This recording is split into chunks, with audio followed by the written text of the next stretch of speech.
real estate. In this installment of Success in Japan, we're going to talk to one of the young movers and shakers in the real estate business. Why did you name it platinum? Well, platinum, I like the actual metal. I like the platinum.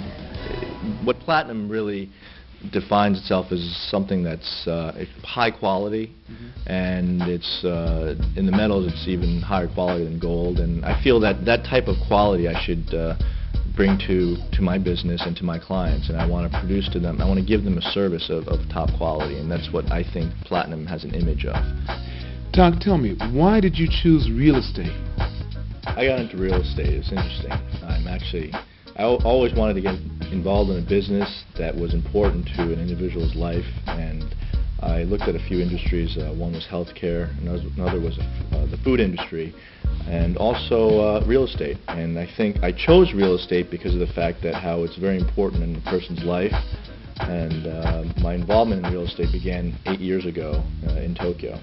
In Tokyo, of all the places, I mean, you could have easily done this in America, I'm sure, but why would you pick, Japan, and then picking Japan, why would you pick Tokyo, where the most expensive real estate in the world is?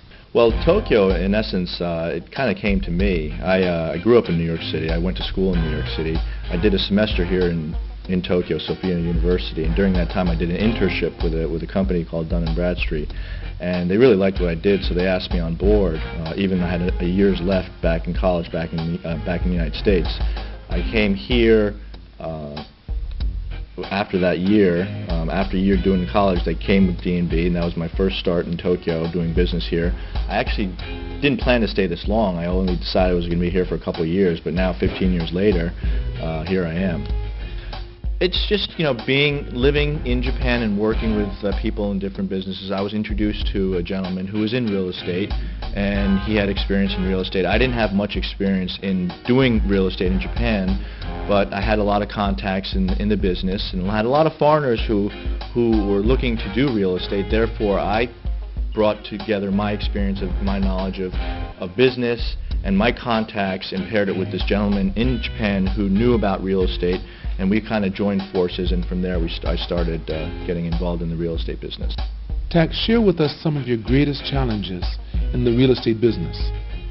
I think the greatest challenge, actually, because it's not only my working, I'm running a company, and the greatest challenge really is not giving up, and that's one of the biggest challenges. Because there's countless times when I just said to myself, okay, I'm going to throw in the towel and just kind of work for another company or get involved in another business.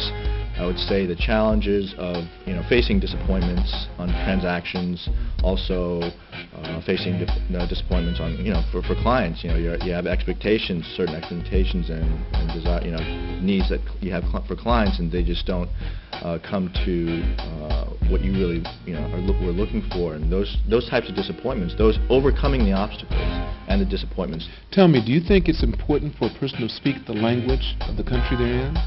I believe if you really want to succeed in this country, you should be able to speak the language. Yes, there are cases of people doing well and not speaking the language, but I think that you're in this country, you're involved with the people here, you should be able to communicate with them. And my business in real estate especially, I think it's still a very guarded business because it's not as transparent as some other businesses. And of course they're opening up some of the areas of real estate, but it's very localized, and in order to do deals you have to be on the ground and work with the people in the industry, and most of the people in this industry in Japan are Japanese. Therefore, you need to understand and speak the language, and it does help to understand not only the language but understand the culture and understand the nuances of the language as well. And that's something that, of course, going to school, but also interacting with the people here, I think really makes a big difference. One of these places here you just sold. Yes, I did. These were for sale. They are for sale. Not all the units, but there's a handful of units in these properties for sale. So how many of these did you sell? And I sold one of them, but one of the largest ones. Yeah, it's about 375 square meters, roughly 4,000 square feet, including the balcony space, and but the price was over $6 million US. $6 million US? Yes. What kind of person would you get in there? Was this a Japanese person? Actually, no, this is a foreigner, an American person, yes. Now, Tak, could you tell me a little bit about your family background? I mean, did you come from a large family, or did you come from a small family? I'm an only child, no. Only child? Yes, I am. Okay, and your mother and father, tell me a little bit about that. Okay, well, my father comes from down south from Virginia, from a small town, and he's a surgeon. He's a doctor. He's retired. He's doing a lot of volunteer work now.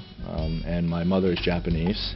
My father's background, he's African American, and I would have to say that I give my parents helped me a lot in terms of growing up, because not only do I come from one, but I come from 3 different cultures. Not only the American culture, but also the black culture, and also as well as the Japanese, Asian side of me, the Japanese culture. And growing up as a child, you have all these different types of cultures, and how do you understand them is to be a part of it, to be immersed in that situation. And when I was very young growing up, my father would send me to Japan every summer for about 2 or 3 months. I would stay with my grandparents, and that's how I learned not only my language, but also my ability to understand the culture. And during the time I was in the States, probably 2 or 3 times out of the year, I used to go to Virginia, down south, and spend time with my relatives there, so I understood the African American side of my culture as well. You're married, you have 1 child. Tell me a little bit about your wife. My wife, she's a designer by trade, and she does a lot of design, innerwear design, and currently she's working for Miss Universe Japan here, and she's the head stylist, design coordinator for the girls, for the Miss Universe Japan girls here in Japan. Right. Does she like the work? Oh, she loves it. She loves fashion, and she loves the industry, and she enjoys every bit of it. Is that right? So where's your wife from? She's from Finland. From Finland? Yes, of all places. You guys met here? We did. We met in Tokyo. Is that right? Yes. Yes. Does she dress you? She does actually have comments about how I dress, and she does dress me at times. And when we go shopping, she picks the clothes. Yes, so I hope I look good today. Success in Japan, I think, really means that, well, it's kind of a really large word, but at the same time, I think success really is defined by each individual. I believe success on one side means that, achieving the goals that you've set out. That's one success. But another success is not only doing it for yourself, but helping others. I think that's really important, because at the end of the day, that we're all connected, and I think working with the people that you like to work with and helping them achieve their goals, I think that in a sense is also a success. So my idea of success is not only personal, where I go out there and achieve the goals I set out to do, but also I envision that the goals that other people who I work with set out are also achieved. And that's what my idea of success is. And that includes not only foreigners, but also Japanese as well.